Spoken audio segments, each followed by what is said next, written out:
Péguy a pour l'époque, c'est que l'industrialisation qui est arrivée aux alentours de 1900, exactement en 1880-90, qui est arrivée avec la Troisième République, cette modernisation a perturbé un tas de gens qui ne demandaient pas grand-chose, mais qui étaient protégés par leurs conditions de pauvreté.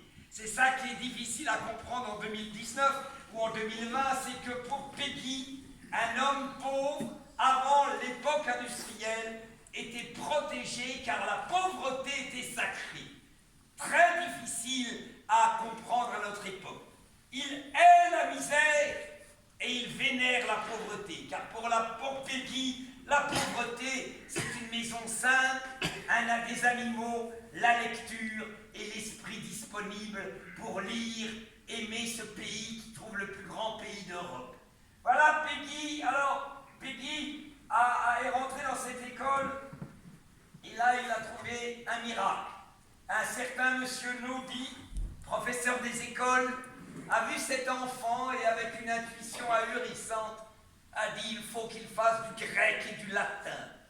Et en quelques secondes, Péguy va sortir comme un miracle. Il va devenir le plus grand intellectuel français, ami de Blum, de Jean Jaurès, ami évidemment de tout ce qui comptait de Halévy jusqu'à Dreyfus. Et il va évidemment faire normal sup. Il va être agrégé de philosophie. Il est parti paysan. Il va devenir le plus grand intellectuel, car il incarne ce qu'était le génie de notre pays, c'est-à-dire la laïcité. Et pourtant, il a fini chrétien. C'est là que Péguy est génial. Péguy est un mystique, mais c'est un laïc.